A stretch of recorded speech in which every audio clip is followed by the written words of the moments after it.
Welcome back, everyone, for some more Planet Nomads. I have done some work since last time, as you can see, on at least one side of this. I have expanded a little bit more over to the other side to start getting things kind of fleshed out a little bit more. You see kind of the styling I went with there. I'm going to recolor some stuff, I'm sure, because of the blue there. I do like the idea of blue and green kind of between the sides.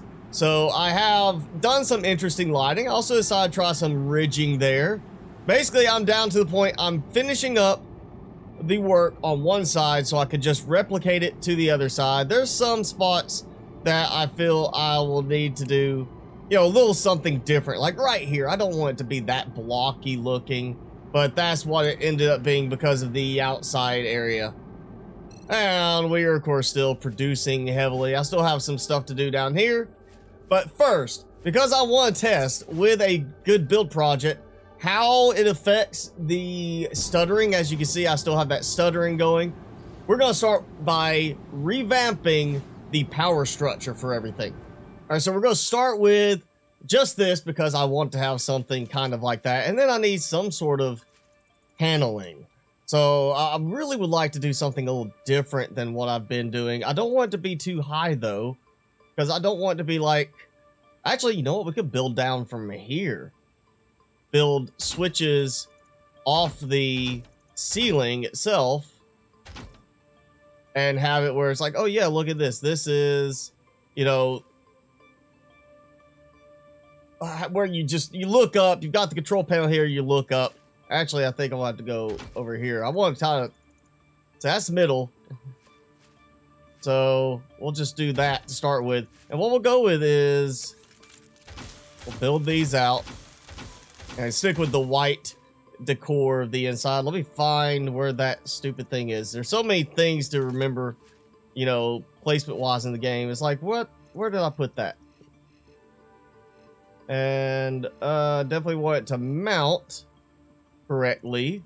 So we'll have... Yeah, that works. Right there. So I can see it. It looks decent enough. And then we would just go with the power switches on the side. So I know I said lighting and storage and production. I'm going to put an extra one in there just in case. Because you never know what I might want to do with it. I might want to separate out complete components in the end. I'm gonna have it where one thing controls a specific thing. Maybe something for the landing pads, like instead of conveyor connections for storage, I have conveyor connector for landing pads too. So yeah, I'll do like the same thing where I do the hover jack thing over here for anything on the landing pad. So when I get ready, I can shut everything off from here for that, or I can shut off individually from there. Now, one question is, will this reach to my new designation of power control? Is it? No, it's not. So, it'll reach two of them, and I don't want to tie them in that way. I really don't. I think what we're going to do is I'm going to put a separate one under here, because this is going to be redone. That one's going to probably be used. Actually, let me see what that is control. Oh, that's, yeah, all the solar panels, everything like that. That's going to get taken out. What I'll probably do is, I will leave that. I'll just disconnect certain things so that it can instead feed, you know, just solar power to the house and keep the house as its own thing with that as a backup. So everything's powered. That means now I have to have designation for what each one's going to be. So let's say, you know what, storage, most of that is red. We're going to do storage as red, and it'll be storage controller. There we go. And we'll do, like, you know what, production. We'll go with green for production, even though, you know, it's kind of like power green. I've got that over there. We'll go with that. Production controller. And docking pad connectors controller. So white for lights, which will be all exterior lighting, not anything with the house. The house is going to be its own separate thing in terms of how power goes. So we'll keep it like that. And, you know, I'm going to make that Like, just for the sake of knowing it's different, we're going to do like purple on that. That way, it's going to control everything on the house lights. And I can just turn that off individually from inside. Yeah, see, all that perfect. And that will feed all the solar stuff independently from everything else. So the way I'm going to approach this will be like 1. And then the next link in each direction will be 2. Because I'm going to have lights going both directions, I'm going to do like 2A and 2B. And everything else will be, you know, production is going to go over this way and along there. Storage goes this way. Lights is the only thing that's really going to split between them. So the lighting was the easy part because there's only like 4 lights total. So if I turn that off, everything should, assuming I get out the door. Yay! The lights turned off. So what I want to do is, I kind of feel like I want the storage to maybe tie in lighting wise. Like if that storage is disconnected, then the lights should be disconnected on it. Just like with production, certain production, if that entire thing's turned off, then all of the lights should be turned off. So like at this, you know, the lights are on for production. If I turn the production off, the lights signaling that production is active will turn off. So these will be lit up based on the storage controller, just like these will be lit up based on the production power controller. All right, it took a little bit of time to get all the storage stuff done because of the logic element between different connector controllers. So like, I didn't want to mess things up where I couldn't still come here and disconnect these. So I had to do some rethinking on how everything was structured, and you can see it's delaying connecting. So that should be a good indication that it's actually working. All the connections are active right now that are supposed to be. I'm having problems with the water tower one getting stuck and not wanting to disconnect, but yep, okay, so that worked. Means just now I need to finish working on the production one. But yeah, I can still go click that. It is feeding off of, I think it was this one over here. It will take a second. There we go. So basically, instead of having this jump over to that side, I just jump to here for the power on the storage, which controls this, and then that controls the switchboard on the entire thing. So you see how the lights now turn off, which means this is disconnected. So here's one of those things that's acting goofy. This was working. It was lighting up. And this is connected to the conveyor connector that feeds all the lights on it. Or is supposed to feed the lights on it. I haven't changed anything about it. See? Power off, power on, and it's like the lights are getting nothing from it. Of course, I cannot see where those are connected to unless, of course, I messed up. I might have accidentally told this to disconnect all electricity. By accident, didn't mean to do that. So apparently that is what I did. I accidentally disconnected all electricity on it. And that should take care of it. Yes, we have lights again. Is everything getting power now? Yes, it is. So it just disconnected those two. And it's just a matter of finding which ones to connect to. All right, so that leaves just the production setup now with its nice bright green color.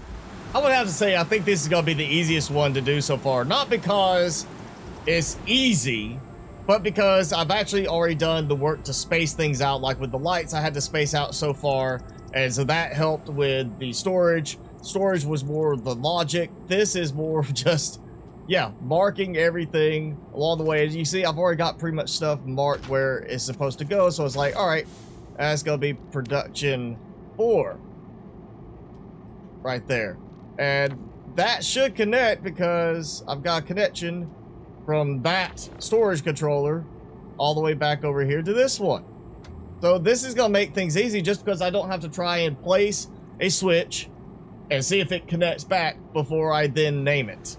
So I think everything is wired in correctly. So we're going to test it out. We're going to start with, of course, that, which is not doing anything really right now, other than powering on some of the mechanics over there. That's the exterior lighting, so we've got that going. which means I now have no excuse not to expand. Storage, which is going to take a few seconds to kick in everything, and that should trigger all storage all the way across. So we won't see anything on the production sites for the storage there. We'll just see it for these, and I might do some trigger there to show that those are lit up, or some kind of lighting there. And now the big one, which no lag when it activates, but it should be kicking in all of the production again, and that's got power, so that means that should be producing, because that's one of the things I did, is the interior lighting just for cosmetics, and having that to say it's on and active. So now this should be active. Door close. Door doesn't close. Did I mess up the door again? Or no, the door's showing like it's fine. It's just one of those things where the door decides to, you know, not work. It's automatic. Turn on, turn off. Yeah, it's done this before where it just suddenly stopped working and I had to basically go in, disconnect it, and reconnect it again. Point is, everything seems to be working with the new switch system. Oh man, there we go, of course. Lagginess there. Oh, I'm gonna have to fix these for color. What is that? Farm processing. Well, that is correct. I really need to change that elsewhere. And then that's conveyor switch. So yeah, storage, which we do not want that on right now. So there goes the lights. And of course, I know this one's working because the purple grow lights are on. And that's, you know, this is only for me to see when I'm coming in. So there's one more tie-in that I have to do, and this is going to be an independent connection loop, separate from everything else, because this is going to be just strictly the power coming off of this, which should be only targeting the solar panel arrays. Yep. So this is now going to have to be connected in this direction to feed basically straight across to the spot over there. And that seems, yeah, that's having problems because there's no solar power, and so the lights on this, the power of this is blinking on and off.